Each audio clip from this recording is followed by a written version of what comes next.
Israel's recent airstrikes in Syria, which reportedly dismantled over 80% of Russian-made air defense systems, represent a watershed moment in the ongoing geopolitical tensions in the Middle East.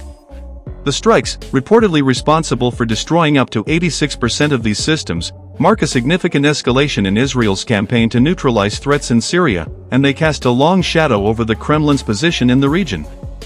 The implications of these developments could reshape power dynamics not only in Syria but across the broader Middle East and beyond.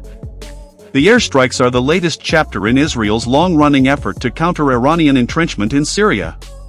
Since the outbreak of the Syrian civil war in 2011, Israel has pursued a systematic strategy of airstrikes targeting weapons shipments, military infrastructure, and operatives linked to Iran's Revolutionary Guard Corps, IRGC, and its allied militias, including Hezbollah.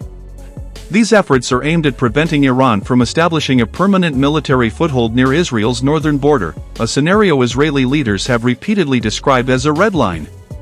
What sets this latest series of strikes apart is their apparent scale and their direct impact on Russian-made military hardware. Syria's air defense systems, largely supplied and maintained by Moscow, have long been a point of pride for the Kremlin, which has marketed them as state-of-the-art technologies capable of securing airspace against even the most advanced adversaries. Systems such as the S-300 and the Panzer S-1 were touted as cornerstones of Syria's defense and as deterrents against external aggression. Reports that Israeli strikes have effectively rendered these systems inoperable are therefore deeply embarrassing for Moscow and could have far-reaching consequences for its strategic interests and global reputation. The reported destruction of these air defenses represents a substantial degradation of Syria's military capabilities. Air defenses play a critical role in protecting not only military installations but also civilian infrastructure, command centers, and supply routes. Their loss leaves Syria increasingly vulnerable to future attacks and limits its ability to respond effectively. For Israel, this development marks a significant tactical victory, as it further diminishes Syria's ability to pose a credible threat to Israeli operations in the region. However, the broader implications extend far beyond the immediate military consequences.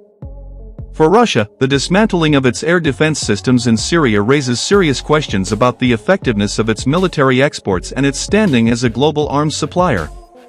Russian-made air defense systems have long been a cornerstone of its arms export industry, with clients ranging from India to Turkey to Algeria. The apparent failure of these systems to counter Israeli strikes could undermine confidence in their reliability, potentially jeopardizing future sales.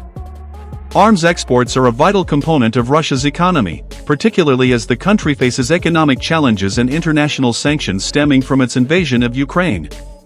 A loss of market share in the global arms trade could have significant repercussions for Moscow's financial stability and its ability to fund its military ambitions. In addition to the economic implications, the destruction of these air defenses poses a direct challenge to Russia's geopolitical strategy in the Middle East. Since its military intervention in Syria in 2015, Russia has sought to position itself as a dominant player in the region, supporting the Assad regime while balancing relationships with other key actors, including Iran, Turkey, and Israel. The deployment of advanced air defense systems was a key element of this strategy, intended to demonstrate Moscow's military prowess and solidify its influence. The loss of these systems weakens Russia's ability to project power in Syria and raises questions about its ability to protect its allies and interests. The situation also has significant implications for the relationship between Israel and Russia. Despite their differences, the two countries have maintained a degree of coordination in Syria to avoid direct confrontations. This pragmatic arrangement has allowed Israel to conduct its operations while avoiding clashes with Russian forces stationed in the country.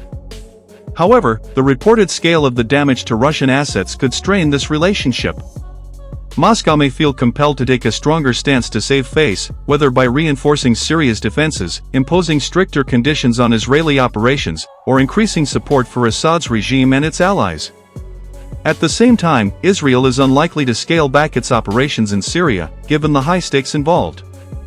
Iranian-backed militias and weapons shipments continue to pose a significant threat to Israeli security, and the Israeli government has shown no willingness to compromise on its red lines. In fact, the apparent success of these strikes may embolden Israel to further intensify its campaign, particularly if it perceives that Syria's defenses are now significantly weakened.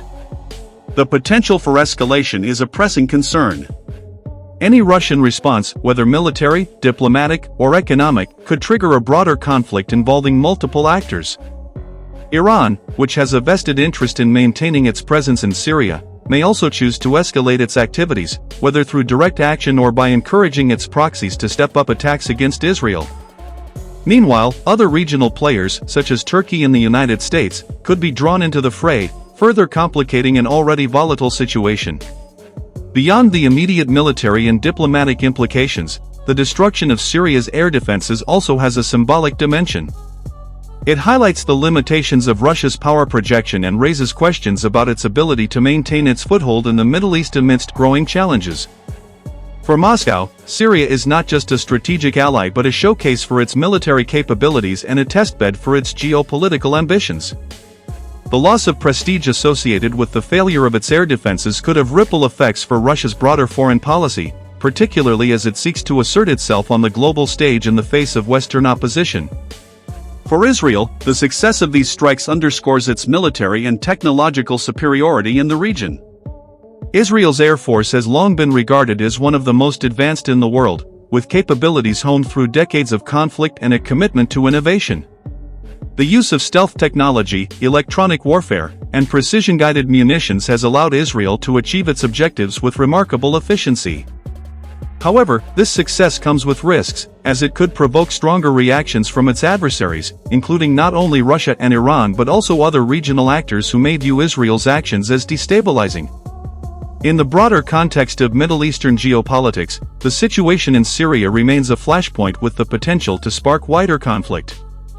The presence of multiple actors with competing interests, Russia, Iran, Israel, Turkey, and the United States, creates a highly volatile environment where miscalculations or unintended consequences could quickly escalate.